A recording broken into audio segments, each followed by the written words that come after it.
प्रतिशोध में बहुत स्वागत है आपका। अब जब आप इस तरह की खबरें सुनते हैं कि एक बार फिर से असीम मुनीर को अमेरिका बुलाया जा रहा है। असीम मुनीर वहां जो सेंट्रल कमांड के कमांडर हैं माइकल कुरिला, उनके फेयरवेल में शामिल होंगे। वही माइकल कुरिला जिन्होंने कहा था कि आतंकवाद के खिलाफ लड़ाई में पाकिस्तान हमारा फिनोमिनल पार्टनर है। तो ये समझ में नहीं आता कि दुनिया में ये दोगलापन कभी खत्म होगा कि नहीं होगा। और यही दोगलापन अमेरिका को एक बार 9/11 दिखा चुका है, लेकिन उसके बावजूद सद्बुद्धि क्यों नहीं आती है, उससे भी बड़ा सवाल है। इस पर आज हम चर्चा करेंगे, लेकिन उससे पहले यह खबर देखिए कि पाकिस्तान के फील्ड मार्शल असीम मुनीर का ये जो अमेरिका दौरा होने वाला है, अमेरिकी सेंटर कमांड की जो बदलाव हो रही है उसमें शामिल होंगे। 2 महीने के भीतर मुनीर की दूसरी वॉशिंगटन यात्रा है। जून में ट्रंप ने बंद कमरे में मुनीर को लंच की दावत दी थी। अब असीम मुनीर अमेरिका बार बार यात्रा कर रहे हैं। चाइना को अपना आयरन ब्रदर कहता है पाकिस्तान। चाइना के साथ भी आंख मिचौली चल रही है और अमेरिका में ट्रंप के साथ ये कुर्बत भी चल रही है। और ट्रंप के साथ इस कुर्बत के दौरान इस तरह के स्टेटमेंट जब दुनिया सुनती है कि पाकिस्तान आतंकवाद के खिलाफ लड़ाई में हमारा फिनोमिनल पार्टनर है, तो हैरानी होती है। अब ये जो मुलाकात होने वाली है, क्यों होने वाली है? क्या कुछ ऐसा है जो पहले से चल रहा है, जिसका फेज 1 हो चुका है, अब फेज 2 की तरफ बात जा रही है? या कुछ ऐसा है जो हाइएटस में था, जिसको पूरा करने के लिए अब ये पाकिस्तान की विजिट हो रही है? क्या कोई बड़ी कॉन्स्पिरेसी एशिया के लिहाज से चल रही है, जिसके संदर्भ में विजिट दिखाई दे रही है? क्या इजराइल की और ईरान की जो आपस में ठनी हुई है, उसमें एक बार फिर से क्या पाकिस्तान का कोई रोल है? इजराइल को रिकॉग्नाइज करते हुए ईरान को और चोट पहुंचाने के लिए क्या कंधा जरूरी है पाकिस्तान का, इसलिए बुलाया जा रहा है?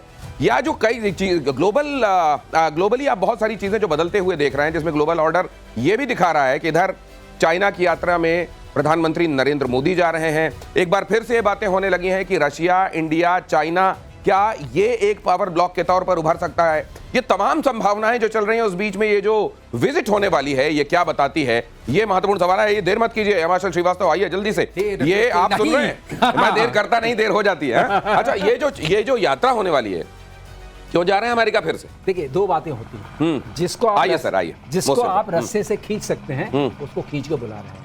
लेकिन कुछ संभावनाएं आपने बताई, उनको हम नकार नहीं सकते कि इजराइल और ईरान का जो कॉन्फ्लिक्ट चल रहा है, हूती जिस तरीके से रेड सी में करने की कोशिश कर रहे हैं, उस सबको अगर मिला जुला के देखें, इसका मतलब उनको एक एश्योर्ड इंस्ट्रक्शन देना है मुनीर को। मुनीर, तुम तैयार हो जाओ अपनी चीजें हमें देने के लिए, सोवरेनिटी की तुम्हारा कोई सवाल ही नहीं उठता है, और वहां से ईरान के ऊपर दबाव बनाने के लिए। नंबर 1। नंबर 2 ये है कि वो अब चूंकि हमारे प्रधानमंत्री भी चाइना की तरफ रुख कर रहे हैं, तो उससे कह रहे हैं मुनीर, अगर तूने चाइना की तरफ देखा तो तेरा फिर हाल ठीक नहीं होगा। मैंने बहुत इन्वेस्ट किया, तुम्हें एक लंच खिलाया, एक लंच और खा लिया। दूसरी बात ये है। तीसरी बात जो संभावना है कि जो RIC की जो धुरी बन रही है, RIC की धुरी क्यों बन रही है? क्योंकि ये वायलेट कर रहे हैं। अगर ये चाहते हैं कि डॉलर वर्ल्ड करेंसी रहे, इन्हें जो इलेक्टेड, जो we are holding 1/5 of the whole population of the world, तो उसको तो आपको साथ रखना पड़ेगा। करेंसी कैसे चलेगी आपकी वर्ल्ड करेंसी? अगर जिसके साथ करेंसी आपकी चलती है, चाइना और इंडिया, उसको ही अगर अलग थलग करेंगे, लेकिन सर, तो लोग साथ जाएंगे। अब ये देखिए, कई चीजें, असीम मुनीर वहां जा रहे हैं, अमेरिका जा रहे हैं।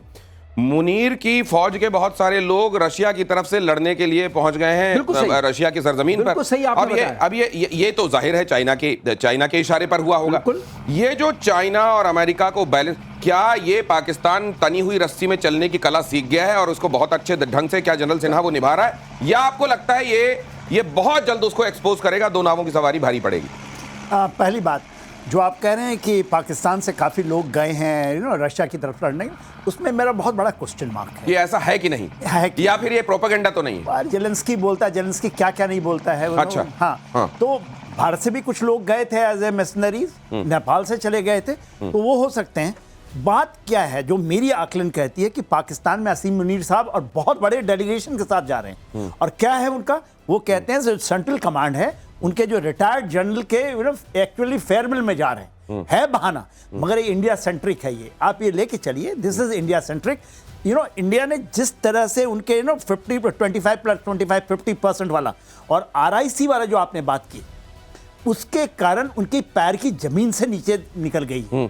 यदि उनको चाहते हैं, वो चाहते हैं सर, लेकिन मेरा सवाल यह है कि क्या अमेरिका के इस तरह के रुख की वजह से ही RIC की बात एक बार फिर हो रही है, और बहुत जल्दी ये आरआईसी की बात आरआईपी में हो जाएगी, या वाकई इस बार आरआईसी कुछ फॉर्मिडेबल तरीके से सामने आता दिखाई देगा? पाकिस्तान में फिर से जैश ए मोहम्मद की बड़ी साजिश। अगली खबर, जैश फिर से अपना हेडक्वार्टर तैयार करने में लगा हुआ है। मसूद अजहर ने हेडक्वार्टर बनाने के लिए फंड जुटाने का काम भी शुरू कर दिया है। सोशल मीडिया पर जमात की तरफ से पोस्ट करके दावा किया गया है। इस समय वो दावा मैं आपको स्क्रीन पर दिखा रहा हूं। ऑपरेशन सिंदूर के दौरान भारतीय सेना ने बहावलपुर में जैश हेडक्वार्टर सुभान अल्लाह मस्जिद जो है उसको लेकर, ये आप जानते हैं ऑपरेशन सिंदूर में उस पर हमला किया गया था और उसको एक तरीके से डिसमेंटल इसलिए किया गया था ताकि वहां पर जो आतंकवादी गतिविधियां पनप रही थी उसको खत्म किया जाए और उसको फिर से बचाया जा रहा है। सर ये मुझको लगता है पहले ही इनको जो लोन मिला था उससे बड़ा हिस्सा तो ये मसूद अजहर को दे चुके हैं। अब किस चीज की क्राउड फंडिंग चल रही है? ये क्राउड फंडिंग इसलिए कि उसको और मजबूत बनाना चाहते हैं। लेकिन इस बात से एक बात जोड़ना चाहूंगा,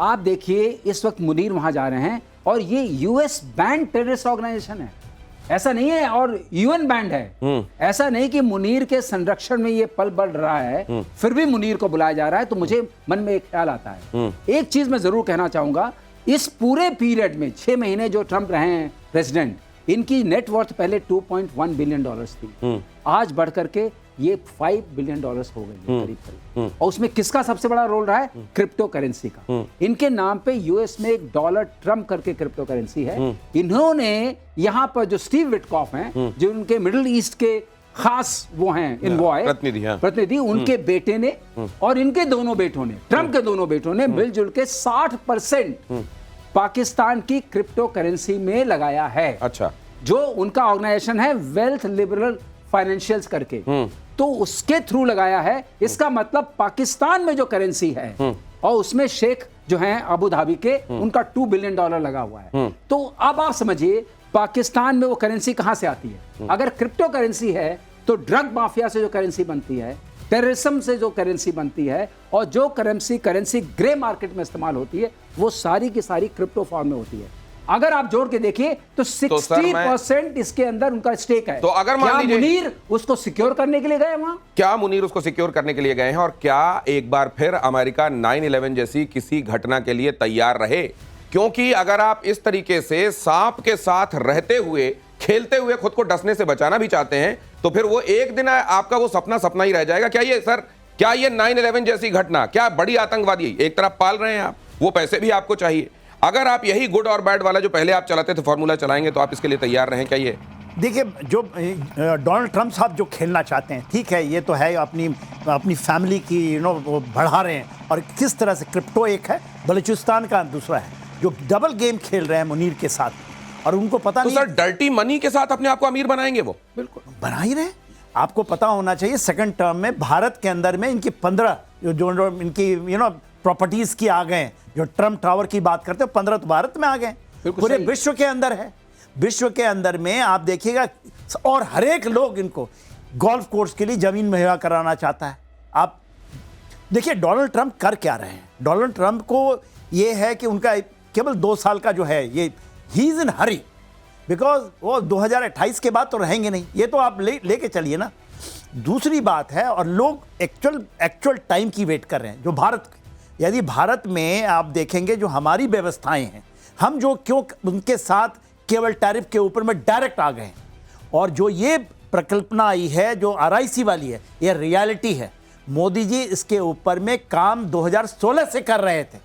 वो चाहे वुहान में गए थे समझाने के लिए, 2019 में समझाने की चेष्टा की। देखो हाथी, और जब बात होती है ना कि ड्रैगन, और उन्होंने पहली बार ये समझा है, तो देखिए बड़ी गेम तो कुछ ना कुछ तो चल रही है। बैलेंस ऑफ पावर ये हिंदुस्तान को भी बहुत अच्छे से आता है और उस दिशा में आगे बढ़ रहे हैं हम। लेकिन ये हमेशा एक पेंडुलम की तरह वाली सिचुएशन भारत के सामने हमेशा रहेगी? ये भी एक सवाल है। शहबाज शरीफ ने फिर से कश्मीर का रागा लापा है। कश्मीर को बताया भारत पाकिस्तान तनाव की जड़। शहबाज ने अनुच्छेद 370 के हटाने की आलोचना की। कश्मीर पर संयुक्त राष्ट्र के प्रस्ताव का जिक्र किया। अब सवाल यह है कि कश्मीर, आप जानते हैं, जो भारत का अभिन्न हिस्सा है, उसको लेकर पाकिस्तान का ये राग जो हमेशा से वो लापता रहा है, एंटी इंडिया सेंटीमेंट जिसकी बिना पर वो अपना अस्तित्व बचाने की कोशिश करता रहा है, ये जो हमेशा से पाकिस्तान का एक ऐसा रिकॉर्ड जो वो गाहे बगाहे वो रिकॉर्ड प्लेयर पर ग्रामोफोन के तरह चढ़ाकर वो हमेशा सुनता रहता है, क्या दुनिया अब भी इसको सीरियसली ले रही है? शहबाज शरीफ ने जिक्र क्यों किया होगा एबाशन श्रीवास्तव? इसलिए किया कि बलूचिस्तान में आग लगी हुई है, बलूचिस्तान में जब आग लगती है तब तक आप देखेंगे एक उसका प्रभाव ये पड़ता है कि शहबाज शरीफ कुछ कहना शुरू करते हैं, और शहबाज शरीफ को बुलाया नहीं गया है, इसलिए भी उन्होंने कहा मैं कश्मीर की बात कर लेता हूं। लेकिन जब वो ट्रम्प टावर की बात कर रहे थे, ये उसके बारे में बता दूं, ट्रम्प टावर गुड़गांव में एक ट्रम्प टावर बना है। ट्रम्प टावर में पहले दिन ही सारे अपार्टमेंट्स बिक गए और 3,200 करोड़ की वो एक ही दिन में कलेक्शन हुई है। आप पूछेंगे ट्रम्प टावर में क्या ट्रम्प का इन्वेस्टमेंट है? नहीं, उसने कोई डायरेक्ट इन्वेस्टमेंट नहीं किया, सिर्फ ब्रांड दिया है। उस ब्रांड का इंडिया से $12 मिलियन कलेक्ट किया है। जितने भी हैं वो सब थर्ड पार्टी हमारे रियल्टर्स हैं, उनके थ्रू बन रहा है। लेकिन ट्रम्प को $12 मिलियन मिला इंडिया से। तो अब ये बात उठती है कि ट्रम्प के अपने जो उनका अपना जो बिजनेस इंटरेस्ट है, नेशनल इंटरेस्ट, अब समझ नहीं आ रहा है कि नेशनल इंटरेस्ट जो अमेरिका का है वो अलाइन नहीं कर रहा है जिन कंट्री के साथ ये आप बातचीत कर रहे हैं। एक चीज जोड़ना चाहूंगा। देखिए, भारत के लिए बहुत कदम फूक करके रखने का समय है। जो एक थ्रेट है ना, जो बांग्लादेश का थ्रेट है, पाकिस्तान का थ्रेट है, और ये जो थ्रेट बन रहा है जी, ये थ्रेट देखिए, ये आप इसको बहुत सीरियसली इसको लें, कोई मजाक नहीं है। जो ये आप यूनिस आए थे, ये अमेरिका से सेंट्रल कमांड से ही निकला हुआ थ्रेट है। ऑल ऑफ अ सडन उनको फिर से पाकिस्तान को ये बोलना कि he is the most favoured nation out of NATO, और उसके ऊपर काम करना लगातार, ये आप इसको यदि सीरियस हवा में हम यदि लेंगे, हमारे लिए भी खतरा पैदा हो सकता है। ये तो you have to take it very very seriously. आप अपने दुश्मनों की किसी भी हरकत को किसी भी समय हल्के में नहीं ले सकते, ये कहा जा रहा है। इसके बावजूद कि आप बहुत सामर्थ्यवान हैं, और ये बार बार टाइम एंड अगेन आपने ये प्रूव भी किया है। इजरायली वायुसेना का गाजा में हमला, एयर स्ट्राइक की गई, खान यूनिस में इजराइल का हवाई हमला, फिलिस्तीनी रेड क्रिसेंट के मुख्यालय को बनाया गया निशाना, फिलिस्तीनी रेड क्रिसेंट के मुख्यालय को बनाया गया। सर, ये देखिए, यही होता है। ये क्यों होता है कोई भी इजराइल जैसा देश ऐसा करने के लिए मजबूर? क्योंकि उसको ये लगता है कि अगर मैंने कहीं भी कुछ भी छोड़ दिया, और अगर मैंने समूल नहीं चीजों को, हमारी समस्या को समाप्त किया, तो आने वाले दिनों में कहीं भी कुछ भी फिर से उठा लेगा। इजराइल एक तरीके से हमारा दोस्त है, फिर भी जिस तरह के हमले हो रहे हैं और जो होते चले जा रहे हैं, अब इजराइल ने फैसला कर लिया है कि जब तक हमास को जड़ से नहीं मिटा लेंगे, तो ये भी एक चाणक्य नीति की बात याद आती है कि वो मट्ठा डालने वाली बात हो रही है। जब तक पूरा मट्ठा डालेंगे नहीं, जब तक मट्ठा नहीं डालेंगे, तो मट्ठा यहाँ बन जाता है अस्त्र शस्त्र, हवाई हमले, जो हम लोग बात करते हैं कॉम्बिंग ऑपरेशंस की, जहां की आप उन चीज से नहीं, अब आप क्या करिएगा? अगर आप भलाई कीजिएगा, देखिए पाकिस्तान में भी जब कभी आपदा आई तो भारत ने वहां मदद पहुंचाने का काम किया है। पाकिस्तान में भी भारत ने जब स्ट्राइक की तो यह देखा कि वहां पर आम लोग कहीं किसी तरह से परेशान ना हो, केवल जो आतंकवादी जहां पर रुके हुए हैं वहां उन जगहों को निशाना बनाया जाए। लेकिन उन्हीं आम लोगों से क्राउड फंडिंग करके एक बार फिर से उन आतंकी अड्डों को फिर से जिंदाबाद करने में लगे हुए हैं। उधर वो बांग्लादेश जो भारत के पास गिड़गिड़ाता हुआ आया था कि ये पाकिस्तान, हम पाकिस्तान के हिस्से नहीं, हमको अलग वजूद दिलाइए, जिसको अलग वजूद दिलाया गया, आज वहां से भारत की जमीन के खिलाफ षड्यंत्र रचे जा रहे हैं। तो जब ये कोई देखता है कि भलाई करने वाले, हवन करने वाले का हाथ जल रहा है, तो दूसरा वाला कहता है कि नहीं, अब हम ये नहीं करेंगे, अब बहुत हो गई भलाई। देखिए दिनेश जी, जब आप सामरिक तरीके से देखते हैं तो खास करके जो साउथ एशिया की जब बात आती है, इसमें अमेरिका इन्वॉल्व है। 1940 से उसको डिस्टर्ब करने की वो ट्राई करता है। यदि आप सेंट मार्टिन की बात करते हैं, आइलैंड की बात हुई थी ना, वहीं बात हुई थी जब यहाँ पर शेख हसीना थी अपने चेयर में, उससे मांग रहे थे कि हमें आप सेंट मार्टिन दीजिए। जब वो बात करते हैं कि नहीं, हमको ये कॉरिडोर दीजिए, कॉरिडोर बात होती है ना जो म्यांमार की तरफ जाएगा, ये वो भी कॉरिडोर की बोलते हैं कि ह्यूमैनिटेरियन कॉरिडोर है। ये सारा का सारा ये डीप स्टेट अमेरिका खेलता है। डोनाल्ड ट्रंप साहब ऐसा नहीं कि उनको नहीं पता है, तो पूरा सेंट्रल कमांड खेलता है, और आज कुछ ना कुछ खिचड़ी पक रही है। और आप हमारे सीडीएस को सुनिए, बार बार सुनिए, हमारे चीफ को सुनिए, और यदि हम इसको कान खोलकर नहीं सुनेंगे, एक बड़ा थ्रेट आपके ऊपर डेवलप हो रहा है। और भारत, देखिए, चाइना को वो चाहता है कि हम कंट्रोल कर लेंगे, पर भारत जिस तरह से उभरेगा 10 सालों के ऊपर में, सबसे बड़ा, सबकी नजर भारत के ऊपर में है, और आप पे हम पे है। भारत का उभरना नहीं चलने देना चाहता है अमेरिका, ये आप लेके चलिए। भारत को उभरती हुई ताकत के तौर पर देखने में असल में दोनों को ही समस्या होती है, वो क्या चाइना और क्या अमेरिका, लेकिन यही तो नजर है। लेकिन हम नजर लगने नहीं देंगे, और नेतन्याहू के बिग गाजा प्लान पर ट्रंप का ब्रेक नहीं। अगली खबर देखिए, ट्रंप का संकेत, गाजा पर पूर्ण कब्जे की योजना का विरोध नहीं है। इजरायली सुरक्षा कैबिनेट बिग गाजा प्लान को मंजूरी दे सकती है। ऑपरेशन में 10 लाख लोगों के विस्थापन की आशंका है। तो वहां यूरोपियन यूनियन वाले जो देश हैं सर, वो कहते रहे, उन्होंने जो कहा वो बीच बीच में बिगल बजाएं, सीटी बजाएं। इधर अमेरिका ने कहा है गो हेड। ऐसा है, देखिए यूरोपियन यूनियन ने तो सरेंडर कर दिया है, कंप्लीट सरेंडर। उर्सुला भी चली गई, उन्होंने कंप्लीट सरेंडर कर दिया है।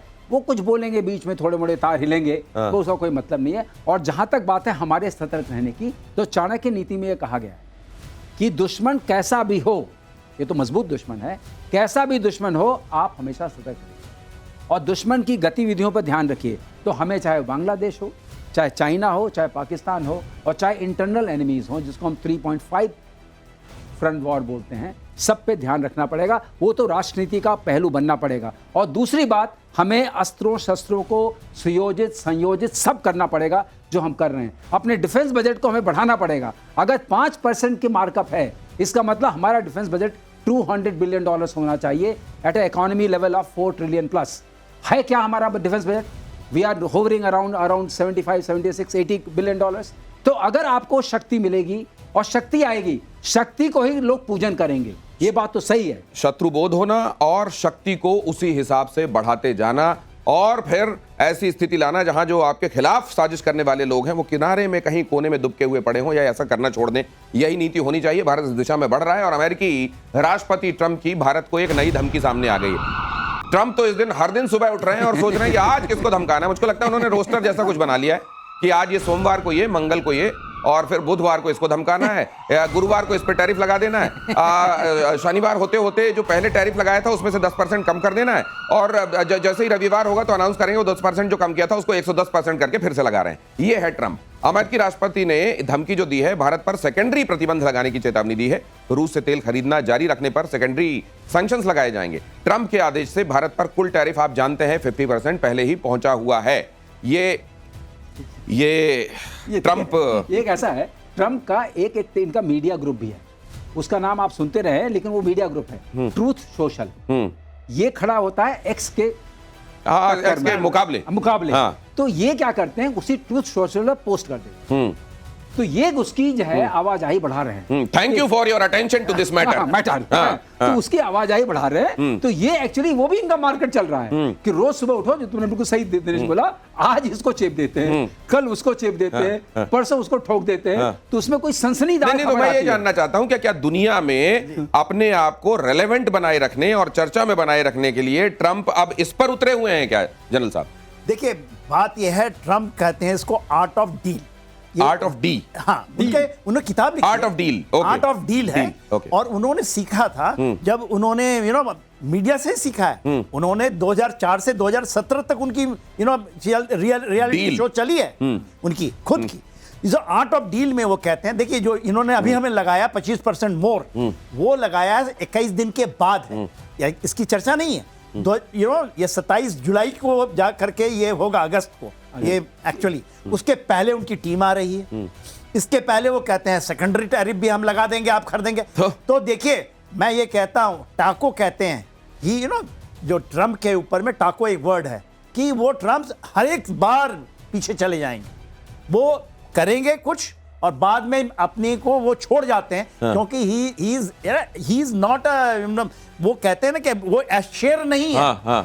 उनकी चीजें कहां। तो ये आप मुझे ये बता रहे हैं सर कि अगर किसी से कहा जाए कि भाई लीडरशिप में लीडर का सबसे बड़ा गुण ये है कि उसका अपना एक स्टैंड होना चाहिए, तो ये मुझे लगता है ट्रंप से अगर पूछा जाएगा तो वो कहेंगे देखिए, स्टैंड का नहीं होना भी एक स्टैंड है। ये उनका स्टैंड है। और अगली खबर यह है कि अमेरिका के जॉर्जिया में मिलिट्री बेस पर गोलीबारी हुई। हथियारबंद हमलावर की फायरिंग में 5 सैनिक घायल। अपना घर भी तो ठीक कर लीजिए ट्रंप साहब। हमलावर को सुरक्षा बलों ने हिरासत में लिया। सुरक्षा एजेंसियों ने इलाके में लॉकडाउन लगा दिया।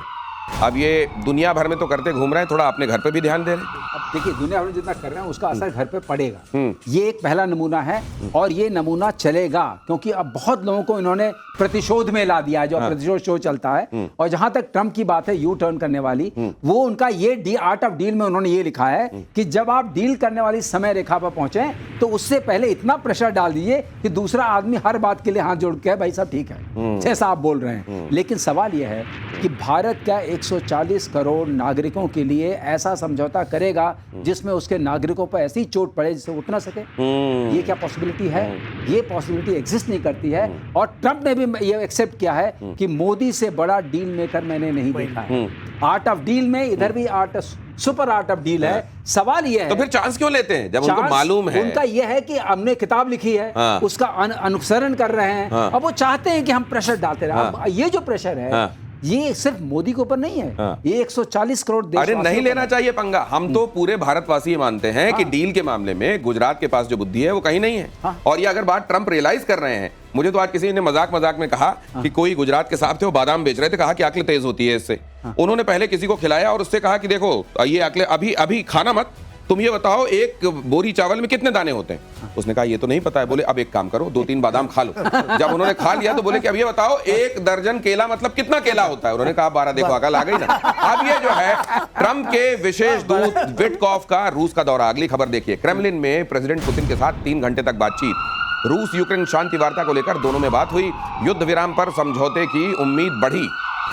अगली खबर भी देख लीजिए, पुतिन से फेस टू फेस मिलना चाहते हैं ट्रंप, अगले हफ्ते मुलाकात की योजना बना रहे हैं। बैठक में जेलेंस्की को भी शामिल कराने की चाह है। यूक्रेन में जंग रुकवाने को लेकर चर्चा संभव है। मतलब फेस टू फेस मिलेंगे पुतिन के साथ, उसके बाद जेलेंस्की को भी उसमें शामिल कराएंगे।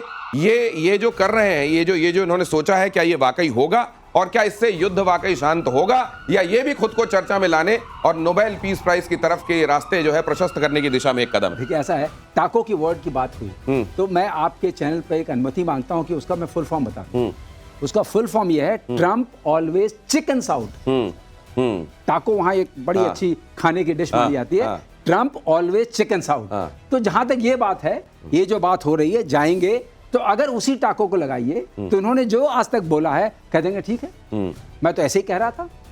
वो तो यू टर्न, फिर सर्कुलर टर्न, फिर any turn, nobody knows which turn. और आज ये क्या बोलेंगे, कल क्या बोलेंगे, परसों क्या बोलेंगे। तो इन्होंने दोस्त और दुश्मन के फर्क को हटा दिया है। एक बात जो है ना, धरातल की जो बातें हैं, आज आपने हमारे एनएसए भी वहां पहुंचे हुए हैं, विटकॉफ साहब भी, रशिया वहां विटकॉफ भी हैं, जो मेरे ख्याल से मेरे जो इंफॉर्मेशन कहती है कि इनकी बातचीत अच्छी हुई नहीं। मगर एक चीज वहां से आ गई, हमारे पुतिन साहब आ रहे हैं भारत। वो लास्ट वीक ऑफ अगस्त में तो हमारी खबर प्रीएम्प्ट कर दी सर, ये बता दें अपने दर्शकों को। रूसी नहीं, कोई बात नहीं सर, रूसी अरे सर, रूसी राष्ट्रपति पुतिन जल्द भारत आने वाले हैं। मॉस्को में एनएसए डोवाल ने दौरे की पुष्टि की है। ऑपरेशन सिंदूर के बाद एनएसए की पहली मॉस्को यात्रा। ट्रंप की टिप्पणियों के बीच पुतिन की यात्रा बेहद अहम। अब पुतिन भारत आ रहे हैं, भारत के प्रधानमंत्री चाइना जा रहे हैं, आरआईसी की चर्चा हो रही है, और पूरी दुनिया में अपनी विलेन वाली छवि को और बढ़ाते जा रहे हैं ट्रंप। तो दुनिया का होने क्या वाला है? देखिए, चाइना में केवल नहीं कि हमारे मोदी जी से होंगे और सी जिनपिंग होंगे, वहां पुतिन भी होंगे। डोभाल साहब ने इस बारे में जानकारी भी दी है सर, वो सुन लीजिए जरा। We are very excited and delighted to learn about the visit of His Excellency the President of Russia, President Putin, to India. I think that the dates are almost finalized now. The more important thing is this, that is, these summit meetings have always been the watershed points. हालांकि आप जानते हैं कि खुफिया नाम ही इसीलिए agency का रखा जाता है क्योंकि उसके काम खुफिया होते हैं, दुनिया को उसको वर्ल्ड एट लार्ज उसके बारे में जानता नहीं है। लेकिन जब मैं हिम्मत सिंह को स्पेशल ऑप्स में देखता हूं तो डोभाल साहब कई बार मेरे दिमाग में उमड़ते घुमड़ते हैं। भारत की सुरक्षा को लेकर, भारत के लिए काम करने को लेकर 24/7 काम करने वाला एक व्यक्ति जो सिर्फ ये सोच रहा है कि भारत का भला कैसे हो। प्रधानमंत्री नरेंद्र मोदी इसी दिशा में काम कर रहे हैं। अभी मुझे ये बताइए सर, अगर ट्रंप ये मानते हैं कि बेहतर डील मेकर हैं नरेंद्र मोदी, आने वाले दिनों में गुड सेंस प्रिवेल करेगा और ट्रंप लाइन पर आएंगे, या ट्रंप तो इस बार तय करके आए वो ऐसे ही चलेंगे? आपको क्या लगता है? मेरे को तो लगता है कि भारत उनको लाइन पे लाएगा। देखिए, जिस तरह से लाइन हमने ली है और जैसे ग्राउंड वर्क हमने किया है, क्लियर कट है। आप एमईए का देखिए रिपोर्ट्स, क्या उन्होंने कह दिया, हमने तो तेल खरीदना ही खरीदना है। इसके अलावा जो अभी आपने सुने जितने भी रिपोर्ट, और जब ये आएंगे ना, पुतिन कब आए थे भारत में? 2021 में, 22 के पहले आए थे, जब हमारे को 5 S-400 की बात हुई। 3 आ चुका है, 2 आने वाला है। और देखिए, ये मानिए कि वो रोकना चाहते हैं, रुकेगा, थमेगा, उसके पहले भारत आएंगे। और ये जो आप आरआईसी की बात करते हैं, ये होगा 100%, क्योंकि रीसेटिंग है ग्लोबल ऑर्डर की। सर, कुछ चीजों को रहने के लिए ना कॉन्टिन्यूअस थ्रेट परसेप्शन की आवश्यकता होती है। क्या अमेरिका वाला ये थ्रेट बना रहेगा तो ही आरआईसी बनेगा और बना रहेगा? बिल्कुल सही है। कोई भी, आपने ठीक कहा कि अगर एक गुट बनता है तो उसके पीछे कोई ना कोई एडवर्सरी होता है। तो इस जैसे नाटो बना था, रशिया के पटाक्षेप में बना था कि यूएसएसआर है, नाटो बना, तो उसी तरीके से वासेनार एग्रीमेंट, जितने भी एग्रीमेंट्स होते हैं वो सारे के सारे किसी न किसी को लेके, क्वाड क्यों बना, क्योंकि चाइना का एक प्रभाव था, लेकिन ये सारे तो सर ये ब्लेसिंग इन डिस्गाइज तो नहीं होती जा रही है कि यहाँ पे इस पूरे हिस्से में धरती के एकता और मजबूती आने की दिशा में अमेरिका अपने आप अपनी हरकतों से एकजुट तो नहीं कर रहा है? जो हम लोग कहते थे कि अब साउथ एशियन कंट्रीज का टाइम आ रहा है, चाइना और इंडिया का टाइम आ रहा है, अगर ये दोनों elephant and dragon can dance together, जो बात उठती है कई बार सामने आती है, then nobody in the world can really challenge you, क्योंकि आपके पास जनता भी है, सामान भी है, काम करने वाले लोग भी हैं, आप प्रमुखता से और प्रखरता से आगे बढ़ सकते हैं। सर ये दूध ये दूध न फटता अगर यहाँ पे वो जो नींबू की बूंदें जो पाकिस्तान की तरफ से डल रही है ना, वो ना होती, लेकिन वो तो है कॉन्टिन्यूअसली, लेकिन पाकिस्तान अपने चेहरे को अब और दिखा रहा है। ट्रंप के जो गोदी में जाके बैठ रहे हैं, तो चाइना के मन में क्या भाव नहीं आएगा क्या? चाइना सोचेगा नहीं कि मैं इसको सारे अपने अस्त्र शस्त्र दूंगा, तो ये क्या उसकी टेक्नोलॉजी, मेरा जो सीपेक बन रहा है उसको अमेरिका के साथ शेयर नहीं करेगा? जिस रेयर अर्थ मिनरल्स के लिए वो वहां गया, अमेरिका भी कूद पड़ेगा। तो अमेरिका ही has a potential to create a new warfare. ये अभी उपेंद्र ने बड़ी अच्छी बात कही पीसीआर से कि तुम मुझे ना चाहो कोई बात नहीं, किसी और को चाहोगे तो बड़ी मुश्किल होगी। और चाइना के संदर्भ में तो अमेरिका यही सोचता है जब पाकिस्तान उधर जाकर मिल के आता, हालांकि वांगी से उधर डांटी पड़ती है मुनीर को, लेकिन फिर भी। और अगली खबर यह है कि भारत के एडवांस मीडियम कॉम्बैट एयरक्राफ्ट और बड़ी रिपोर्ट है, टर्की के टाइकान पर पड़ा ये भारी, दक्षिण कोरिया के काय KF-21 बोरेमे को भी इसने चटाई धूल। ये तो उपलब्धि है सर, बहुत बड़ी उपलब्धि है। अब आप देखिए, जो आपने कहा, जो हमारे पैरामीटर्स हैं जिसको हम नियरली अचीव कर चुके हैं, अगर आप इंजन छोड़ दीजिए तो अभी मोर और लेस हर चीज की डिजाइन परफेक्ट है और अवेलेबल है, avionics, sensors, fusion, AI, everything has happened. तो अगर आप उसको आगे बढ़ाएंगे, और एमका की टाइमलाइंस अब बहुत क्रश हो गई हैं, और लीडरशिप जो पॉलिटिकल लीडरशिप, इसको बहुत ओवरसाइट, उनका बड़ा कंटिन्यूअस एंड फोकस्ड है, तो आप देखिएगा एमका अब निकल के आएगा। और जब एमका निकल के आएगा, तो मैं सिर्फ एमका से खुश नहीं हो रहा हूं दिनेश, एक चीज और मुझे खुश करती है, एमका से जो टेक्नोलॉजीज हमारे अपने जो इंडस्ट्रियल कॉम्प्लेक्स है उसमें जो फैलेंगी, उसके बाद आप जो हम जिस एज की बात कर रहे हैं कि AI एज के, इसमें हम सक्षम हैं, और जो हम अनमैन्ड सिस्टम्स की बात कर रहे हैं, वो सारे बहुत तेजी से आगे बढ़ेंगे। तो सर ये एक बात ये बताइए कि मान लीजिए एमका, ये इंजन को लेकर जो हमारी निर्भरता है जी, आपने कहा कि पूरी गाड़ी आपकी है जी, लेकिन चाबी तो कोई और दे रहा है। ये वाली जो बात है, इंजन की वाली जो निर्भरता है सर, ये कितनी बड़ी निर्भरता है? देखिए, ये है तो बहुत बड़ी, क्योंकि हम अमेरिका पर डिपेंड कर रहे थे। हम वो कह रहे थे ना कि इनसे हम जेट इंजन, और उसकी 4 साल पहले हमारी उनसे डील हो चुकी थी कि हमें मिलेगी, जब हम तेजस में डाल पाए ना एमका के लिए। बात क्या है, जो आपने बार बार कोरिया की बात करें, कोरिया ने जो लिया है इंजन वो बाहर का है, तो उनका तो मिक्स है। जो आप बात कर रहे हैं टर्की की, वो कहते हैं कि इंजन वो खुद बनाएंगे, उनका एकदम क्लियर कट है। भारत कहता है इंजन, हम कावेरी इंजन की बात करते हैं, उसमें जैसे ये बता रहे थे 60% हमारे कामयाबी है, मगर जो हमने अब फ्रांस के साथ किया है, तो आप ये लेके चलिए जो एमका के अंदर में इंजन आ रहे हैं, और आपने एक टाइम फ्रेम दिया था 2029, ये अभी आज से लें तो 4 साल है, तो ये तो 100% आपको ये लेके चलिए, इंजन हमारी ही होगी। चाहे उसको आप कोई भी कावेरी नाम ले लीजिए, उसमें कहीं से हम उसका ले, मगर अमेरिकन इंजन नहीं आएगी। जो उनसे हमने लेनी थी हम, वो अब नहीं आएगी, क्योंकि तेजस में भी उसको बंद कर दिया। एक सबसे बड़ी बात जो नेवी ने की आज, P-8 का 8 जो एयरक्राफ्ट आना था उन्होंने रद्द कर दिया है। तो ये लड़ाई छोटी नहीं है। तो अब आप सोच लीजिए, उधर से अगर टैरिफ लगाया जा रहा है, तो इधर से जो P-8I लिए जा रहे थे ना, उन्होंने कहा आप एक काम करो, आप अपने पास रखो, मत लाओ। और आप जानते हैं F-35 को लेकर भारत ने पहले कह दिया कि इसको लेकर तो हम कंसिडरेशन अब छोड़ रहे हैं। तो ऐसा नहीं है, उधर भी चाबुक पड़ रही है, और बल्कि उतनी ही तेजी से, बल्कि ज्यादा पड़ रही है। लेकिन ये जिद की बात होती है, किसी समय किसी के खब्त की बात होती है। अगली खबर यह है कि भारतीय सेना की ताकत और बढ़ेगी। 67,000 करोड़ के डिफेंस प्रोजेक्ट को मंजूरी मिली है। रक्षा खरीद परिषद से हरी झंडी मिली है। सेना, नौसेना, वायुसेना की ताकत को और बढ़ाए जाने की दिशा में काम हो रहा है। तो जो आप अभी कह रहे थे सर कि हमको डिफेंस बजट बढ़ाना चाहिए इत्यादि, ये है निश्चित रूप से आवश्यकता है। लेकिन मुझको लगता है कि अगर कंपैरिजन में देखें, भारत जो पहले कर रहा था और आज कर रहा है, उसमें जमीन आसमान का फर्क।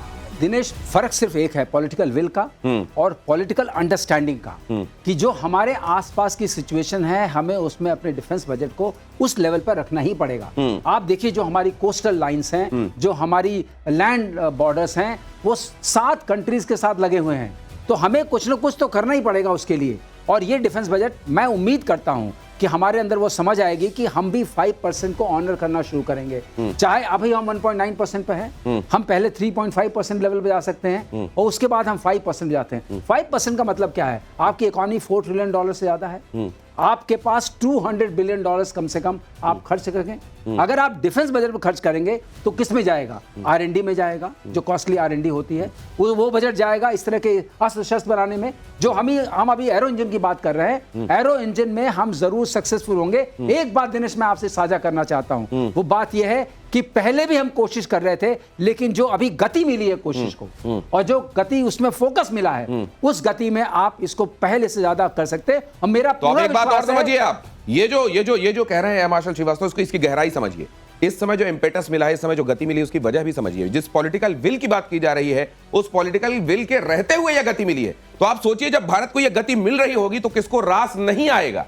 भारत के दुश्मनों को रास नहीं आएगा। और वो क्या करेंगे? इंटरनली भी डिस्टेबलाइज करने की कोशिश करेंगे। भारत के अंदर भी वो ऐसी हरकतें करवाने की कोशिश करेंगे, पैसों के जरिए, किसी ऐसी आइडियोलॉजी के जरिए, कट्टरता की आइडियोलॉजी के जरिए, कि भारत को कमजोर किया जा सके। और यहां पर हम नागरिकों के सावधान होने की जरूरत है। लेकिन जनरल सिन्हा, ये तो रास नहीं आ रहा होगा, बड़ी साजिशें चल रही होंगी चारों तरफ। बहुत साजिशें हैं। देखिए, एक चीज आपको सुनकर बड़ी, ये कहते थे कि हमारे को 42 स्क्वाड्रन की बात होती थी, इतनी हमें चाहिए।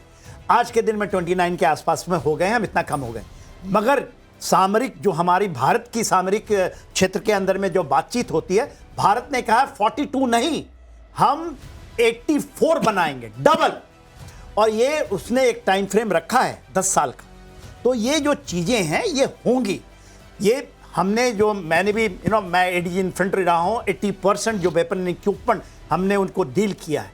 पैसे की कभी कमी नहीं, कभी भी नहीं। जो हम कहते हैं ना कि बहुत सही कह रहे हैं, 1.9 के आसपास हमारा डिफेंस आज के दिन में है। हम कहते हैं हम आप तो पहले भी पैसा इफरात था, कभी कमी नहीं हुई है। हाँ। ये आप ये लेके चलिए। हाँ, इसको आर्टिफिशियली, जो आप इंटेलिजेंस की बात करते हैं, इसको किया जा रहा है। 2012 में ये कहा है कि हम डेवलप नहीं करेंगे अपने नॉर्दर्न बॉर्डर के, पैसे नहीं है। हम बुलेट प्रूफ, मैं उसको डील कर रहा था कि हम आपको बुलेट प्रूफ जैकेट नहीं देंगे, पैसे नहीं है। और उसके इसमें लिखा गया है हम नहीं खरीद सकते रफाल, क्योंकि हमारे पास पैसा नहीं। ये पहले की स्थिति बता रहे हैं आप? 2012 की बता रहा हूं। 12 की बता रहे हैं। उसके बाद चेंज हुआ है सिनेरियो, और फॉर पॉजिटिव चेंज हुआ। आज जो चीज मांगता है आप हाथ रखिए, आपको मिलता है। अब कोई, और इसी नोट पर अगली खबर यह है कि इंडियन आर्मी की ताकत को और बढ़ाने के लिए देखिए क्या किया जा रहा है। एक्सटेंडेड रेंज पिनाका के परीक्षण को किया जा रहा है। ये पूरा हो गया।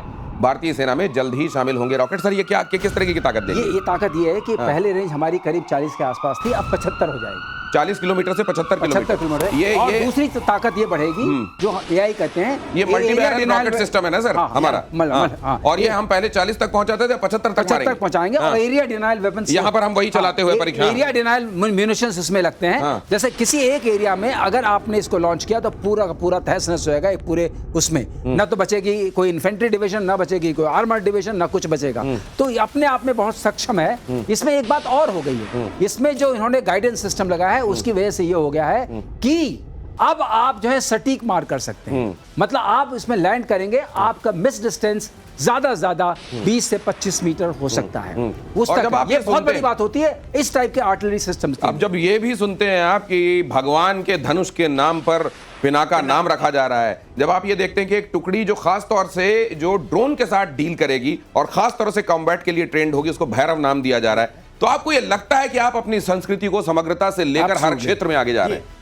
देखिए, इसका नाम अभी पिनाक भी पड़ रहा है, क्योंकि अभी 75 है, उसके बाद 120 पे जा रहे हैं रेंज इसकी। और प्रिसीजन पहले गाइडेड नहीं होती। जब हम ये ग्रैड थी जो बात कर रहे थे, जिसकी रेंज 39 थी, उसमें गाइडेड नहीं था। आप पिन पॉइंट एरिया वेपन थी, 2x2 को आप डिस्ट्रॉय कर सकते थे। मगर जो अब है, आप पिन पॉइंट, और उसकी मार करने की क्षमता 3 मीटर की होगी, सेम ब्रह्मोस की है, क्योंकि इसकी जो गाइडेंस सिस्टम है जो ब्रह्मोस में लग रही है सेम है। हर एक, जो कि ये देखिए 12 लॉन्चरों का एक ही होता है, ये मल्टी बैरल रॉकेट है ना, रॉकेट लगे हुए 12 हैं। आप 12 को 12 दिशा में भेज सकते हैं। हर एक, आप ऐसा नहीं है कि पूरा का पूरा ही एक फायर करेंगे। इसकी ये भी खासियत लागी। तो ये जो एरिया वेपन है जो पल्वराइज करता है 2x2 किलोमीटर को, तो वहां पर कुछ भी नहीं एरिया डिनाइल जिसको आप कहते हैं, Area कुल denial। मिला के अच्छा, इस जगह से ये दूर बिल्कुल सही रहो, यहाँ पे बोला। जो भी आएगा वो नष्ट कर दिया उस जाएगा। वेपन का नाम है एरिया डिनायल म्यूनिशन, हाँ एडीएम 1। हाँ। तो वो भी इसमें लग रहा है, तो इसका मतलब आपने अपने उसको ठीक किया जहां से लॉन्च करते हैं, और उसके बाद आपने जो उसके अंदर म्यूनिशन डाला उसमें भी ताकत बढ़ाई। रेंज देखिए ना, रेंज भी बढ़ाई, म्यूनिशन की ताकत भी सरगोदा बढ़ाई। में यदि हम मारते हैं पूरा का एक नहीं रनवे, पूरा का पूरा सरगोदा खत्म हो जाएगा। सरगोधा और अभी वो अभी अभी तक तो वहां पर रहीम यार खान 150 कराह रहा किलोमीटर है है ना। नूर खान अभी तक बना नहीं। आप सरगोधा को लेकर ये जो कह रहे हैं वहां सुना जा रहा है। और देखिए अगली शौक खबर, बढ़ रहा भारत की है। ताकत से कांपा आर्मी का पाकिस्तान, शौक चीन के बढ़ता जा सामने रहा है। मुनीर गिड़गिड़ाया। आर्मी का। पाकिस्तान को चीन J-35 जेट देगा, 5वीं पीढ़ी का जेट है J-35। अब एक और ये जिसको आप लोग कहते हैं आपकी भाषा में चूरन, ये चाइना की तरफ से चूरन की पुड़िया पकड़ा दी गई। ये लाहौरी चूरन नहीं है, हाँ। ये बीजिंग वाला ये चूरन बीजिंग है। वाला जब बीच बीच में अपने आप को, अपने एयरक्राफ्ट करियर को 2 से ज्यादा नहीं दे सके, लेकिन इनको दे देंगे हाँ। पूरा का पूरा। अब आप समझ लिए जितने पैम्फलेट जाएंगे इनके पास सब अच्छे अच्छे, और आप ब्रोशूर पढ़ेंगे तो हम भी यहाँ धमक जाएंगे। तो ब्रोशूर पढ़ने के लिए ठीक है, लेकिन J-35 क्या पाकिस्तान अफोर्ड कर सकता है, जो कि पल रहा है IMF के कटोरे पर और वर्ल्ड बैंक के कटोरे पर, और जिसको भाग भाग के बार बार वहां यूएस में जाना पड़ता है कि माई बाप। लेकिन आपने वो देखा, नहीं, मेरे को तो एक चीज और लग रही है सर, हाँ। वो स्टूडेंट्स जो सत्र की शुरुआत से पढ़ाई करते हैं, 1-2 बुक्स रेफर करते हैं, पूरे साल मेहनत करते हैं, उसके बाद एग्जाम देते हैं, और वो जिनको खिड़की से कोई फर्रा पकड़ा के आता है, ले भाई देखो हो सके तो पास हो जाना, इनके मार्क्स में वही अंतर होते हैं जो भारत और पाकिस्तान के मार्क्स में आपको दिखाई देते हैं। मिलने दीजिए इनको J-35, अगर मिलेगा तो। बहुत धन्यवाद सर पधारने के लिए, प्रतिशोध में आप आए, बहुत बहुत शुक्रिया। हम लोग तो अभी मोमेंटम में आए थे।